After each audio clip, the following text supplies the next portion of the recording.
Assalamu alaikum future doctors, welcome back to my YouTube channel. If you want to ace MD-CAT 2024 with good marks, this is the video for you. आज की इस video में हम हर उस चीज़ के बारे में बात करेंगे that is necessary for you to crack the MD-CAT exam, the insider tips, strategy, study routine, हर एक चीज़ के बारे में हम इस वीडियो में बात करेंगे। तो इस वीडियो को आपने आखिर तक देखना है। So let's get started.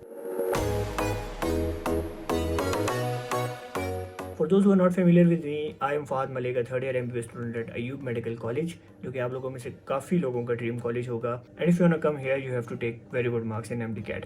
तो आज की इस वीडियो में this will not be that typically guidance video जिसमें हम लोग बोरिंग बातें करेंगे।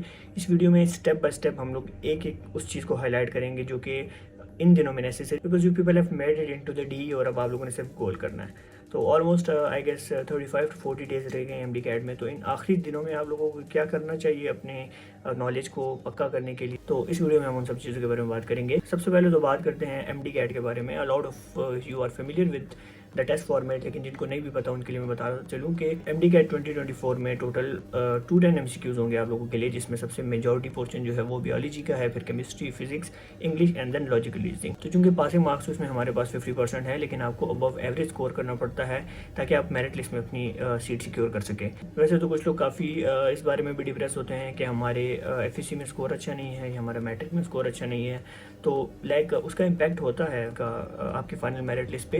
लेकिन जो सबसे ज़्यादा इम्पैक्ट है ना वो आपके MD-CAT मार्क्स का है। अगर आपने FEC में इतना अच्छा स्कोर नहीं किया, मैट्रिक की तो सिर्फ 10% होती है, FEC की 40% होती है, बट योर MD-CAट कैरी द वेटेज ऑफ 50%, तो आपने सारा जोर अपना लगाना है एंट्री टेस्ट पे, क्योंकि यहाँ पे आप लोगों का एक एक मार्क्स जो है वो FEC के 10-20 नंबर्स के बराबर बन जाता है। तो अगर आप किसी बंदे से 10 नंबर ज़्यादा ले रहे हैं तो इट्स लाइक कि आपने उससे FEC में 100 मार्क्स पे कम्पीट किया हुआ है। जिन लोगों के FEC या मैट्रिक के मार्क्स कम है वो डिसर्ट ना हो और आप लोग अपनी अच्छी तैयारी करें कि आप लोग MD-CAT में ज़्यादा से ज़्यादा मार्क्स ले सकें। सबसे पहले सब्जेक्ट वाइज पे बात करेंगे। काफ़ी इनफॉर्मल तरीके से मैं आपको हर एक चीज़ बताऊंगा। हमारे पास जो सबसे ज़्यादा वेटेज होती है वो बायोलॉजी की होती है, जिसके 68 MCQs हैं। लेकिन बायोलॉजी में ऐसा सीन होता है कि उसको लोग काफ़ी इजी और लाइटली ले रहे होते हैं, लेकिन वो इतनी आसान होती नहीं है। उसके जो ईजी MCQs होते हैं वो तो टोटली बुक की लाइन्स आई होती हैं, लेकिन उसमें ज़्यादा से जो MCQs होते हैं वो आपको कन्फ्यूज़ करने के लिए दिए होते हैं, जिसके मल्टीपल ऑप्शन ठीक हो सकते हैं। उसमें फिर आपको अपनी जो बेस्ट चॉइस होती है वो आपको टिक करना पड़ता है MCQs को ठीक करने के। तो बायो का तो ये सीन है कि बायो में काफ़ी लोग इस वजह से मार खा जाते हैं कि उनको लग रहा होता है कि बायो का पोर्शन काफ़ी इजी होगा, लेकिन वो असल में ट्रिकी होता है। तो आपने बायो को अंडर एस्टिमेट नहीं करना, सबसे पहली बात तो ये है। बायोलॉजी के लिए मैं आपको ये बताऊंगा कि जो बायोलॉजी के हमारे पास MCQs होते हैं, अगर आप लोगों ने सिलेबस देखा हुआ है, इसके लिए जो आप लोगों ने स्टडी करनी है ना वो आप लोगों ने टॉपिक वाइज इस तरह से करनी है कि कुछ टॉपिक्स हैं जिनकी जो टेस्ट पॉइंट ऑफ व्यू से वेटेज है वो काफ़ी ज़्यादा है। मतलब उसमें से आपको 4 से 5 MCQs आ सकते हैं, और कुछ ऐसे भी हैं कि जिनमें पूरा चैप्टर काफ़ी बड़ा है लेकिन उसमें से 1 या 2 MCQs आने हैं। तो आप लोगों ने अपनी एनर्जी को डिवाइड करना है। आप लोगों ने उन टॉपिक्स पे ज़्यादा फोकस करना है जो टॉपिक्स इंपॉर्टेंट हैं। आप लोगों ने सिलेबस देखा होगा, उसमें आप लोगों को MCQs की डिस्ट्रीब्यूशन बताई होगी। आप लोगों ने उन टॉपिक्स को ज़्यादा अच्छे से कवर करना है। एग्जाम्पल मैं आपको दूंगा, हमारे पास बायोलॉजी में सेकेंड ईयर में एक चैप्टर है किंगडम एनिमेलिया के नाम से। अब वो चैप्टर, उससे काफ़ी लोगों को मसला होता है क्योंकि वो काफ़ी डिफ़िकल्ट है, उसमें कोई कॉन्सेप्ट नहीं है, वो सारा रटा है, आपको एक एक चीज़ रटनी पड़ती है उसमें। और वो उसमें इतनी ज़्यादा चीज़ें हैं ना कि अगर बंदा वही करने बैठ जाए तो 2 से 3 दिन बंदे को वो चैप्टर खाली याद करने में लग जाते हैं।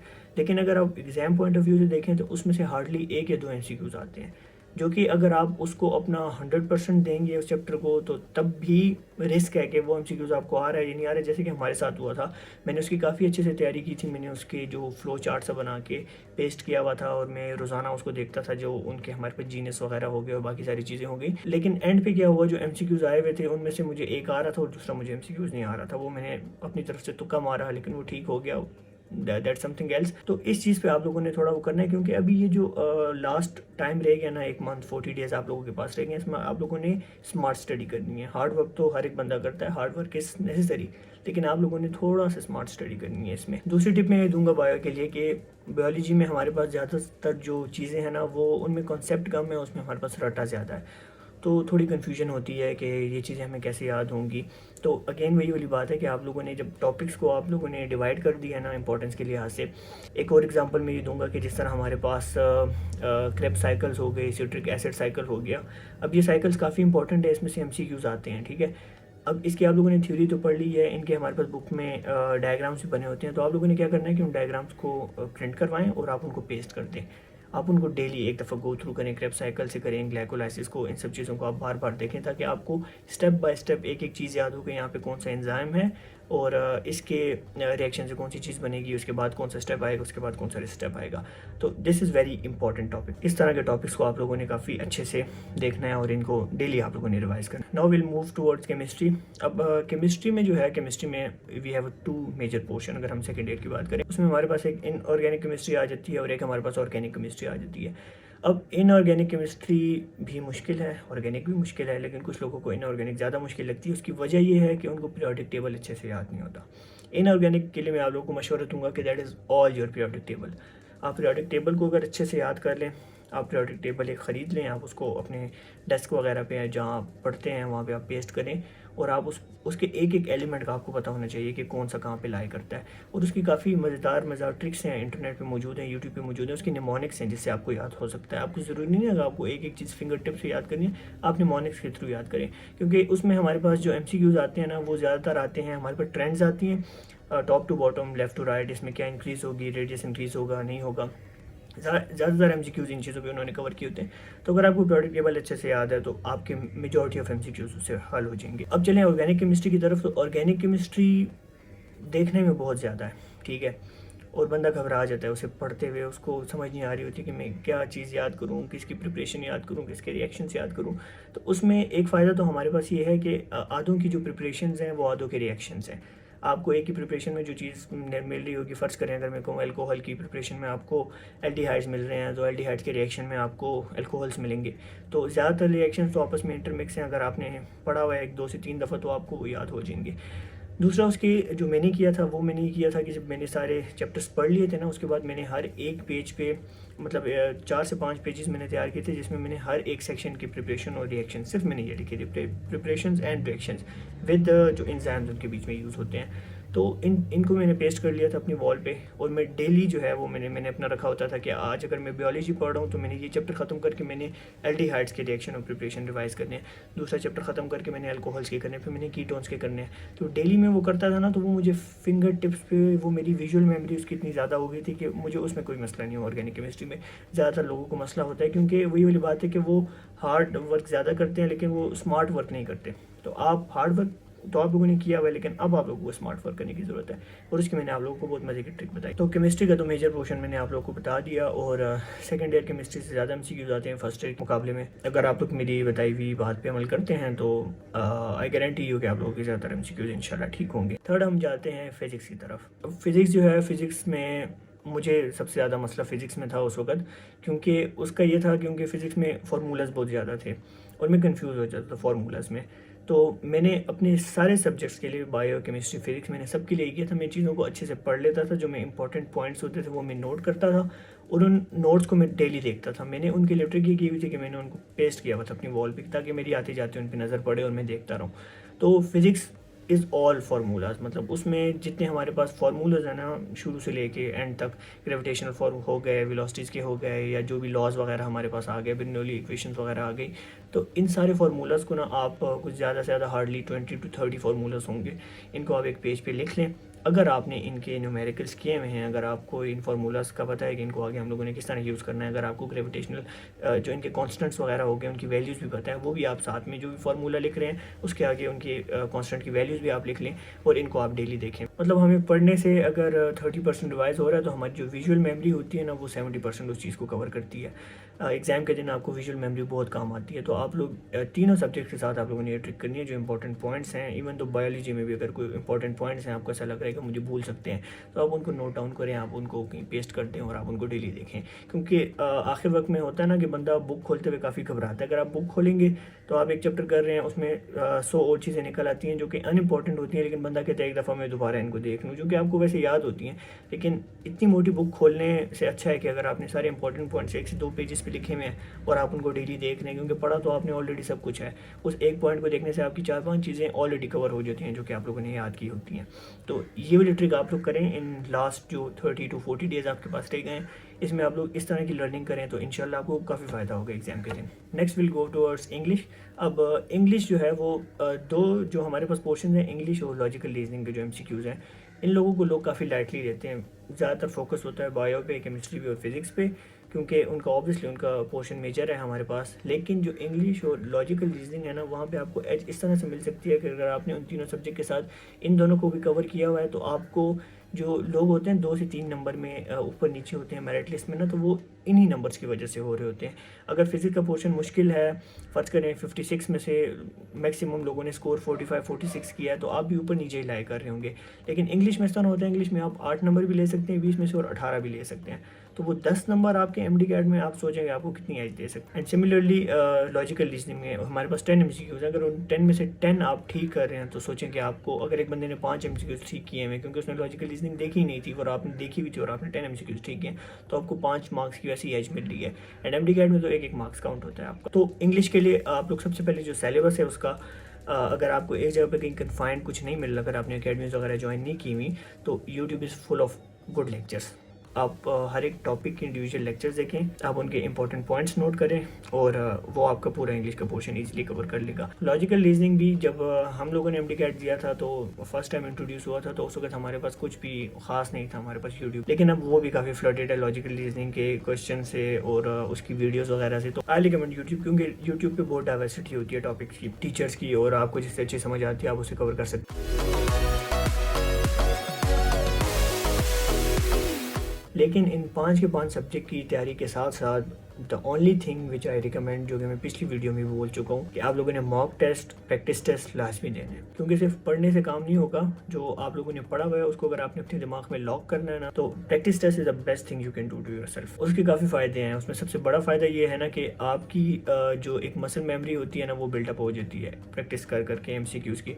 आपको तरीका आ जाता है, आपको एमसीक्यूज़ की पहचान हो जाती है कि एमसीक्यूज़ बेसिकली किस तरह के आते हैं एमडी कैट में। अगर आप फर्स्ट टाइम एमडी कैट दे रहे हैं तो लोग काफ़ी घबराए होते हैं, उनको कुछ नहीं पता होता कि एमडी कैट में किस तरह के एमसीक्यूज़ आएंगे।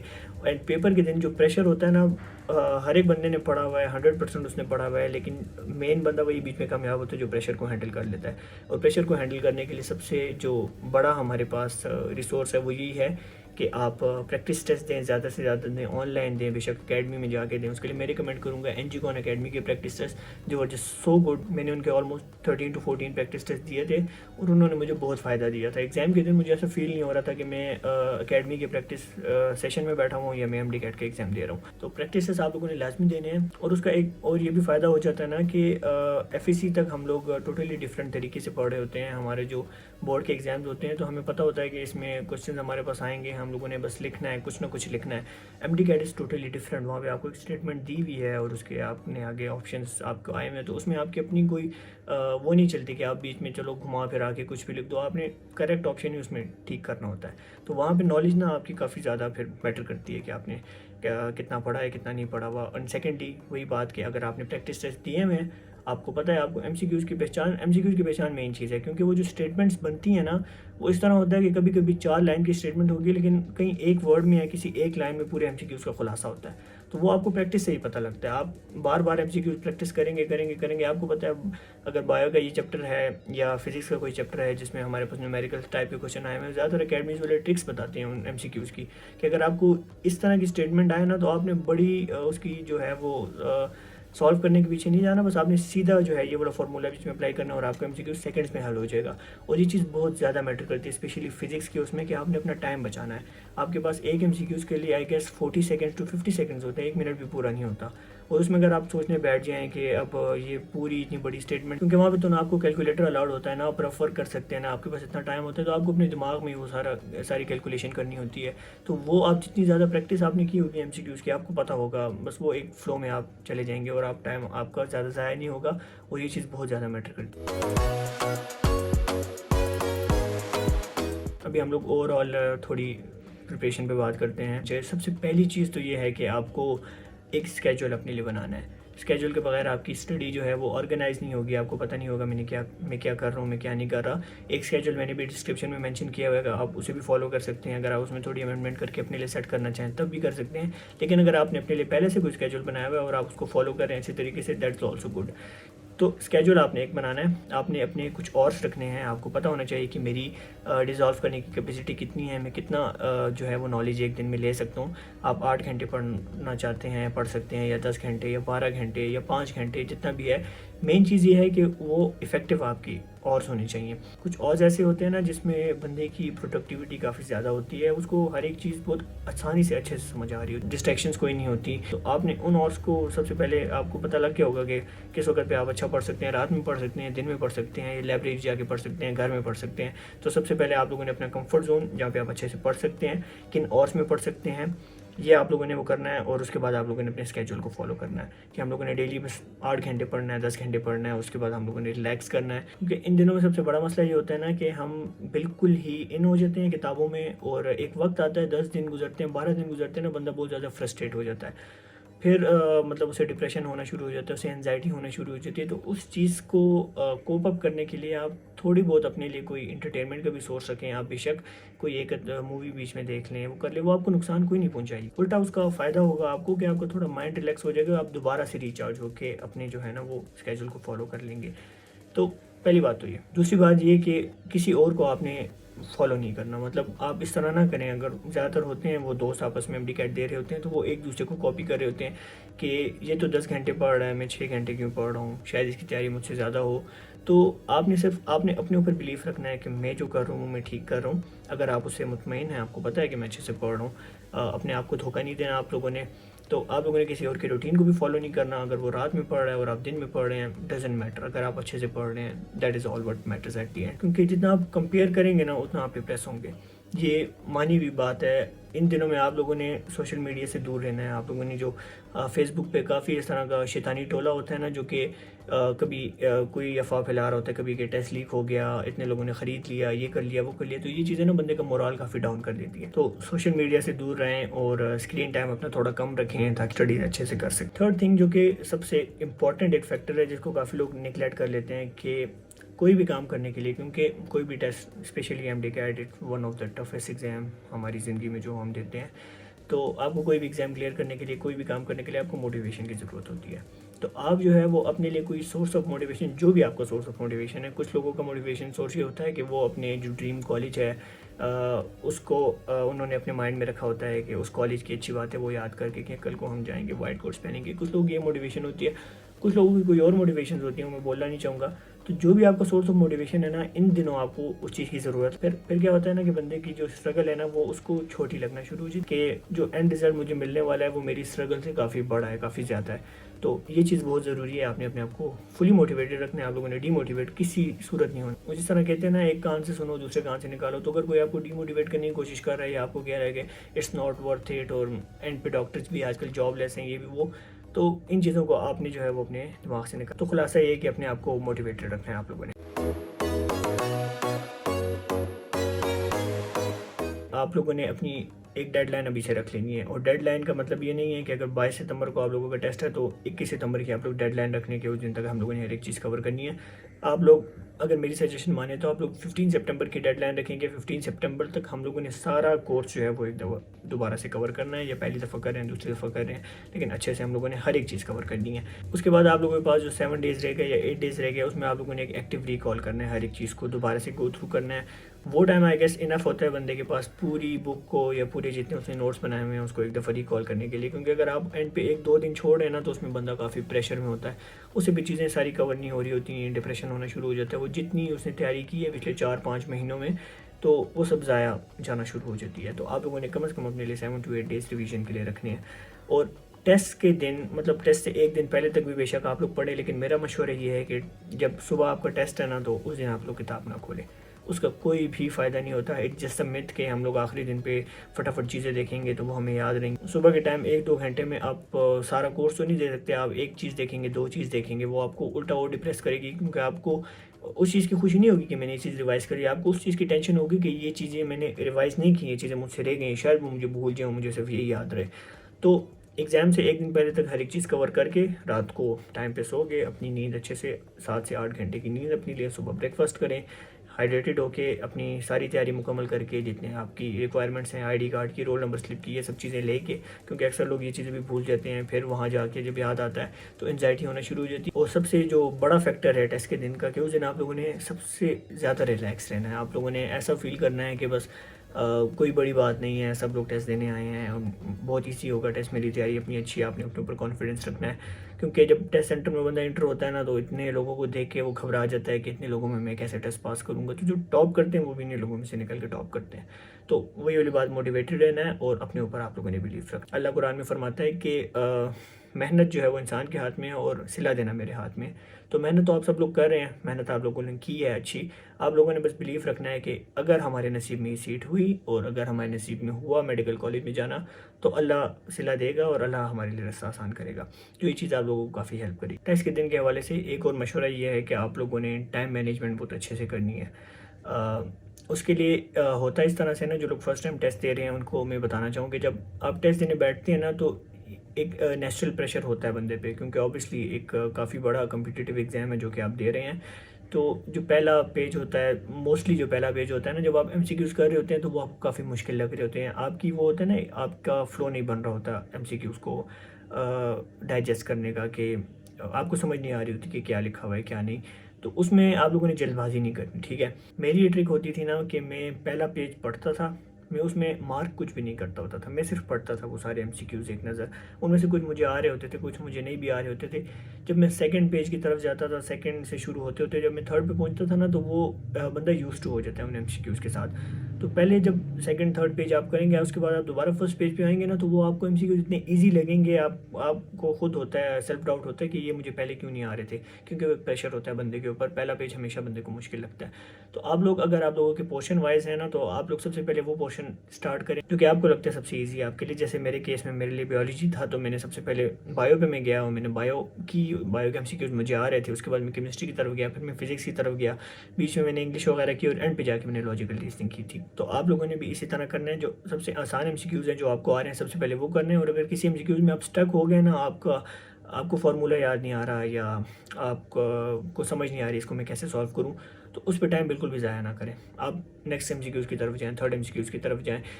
ज़्यादातर एमसीक्यूज़ में इस तरह भी होता है ना कि किसी एक एमसीक्यूज़ का आंसर, मतलब एमसीक्यूज़ नंबर 5 का आंसर शायद एमसीक्यूज़ नंबर 58 की स्टेटमेंट में छुपा हो।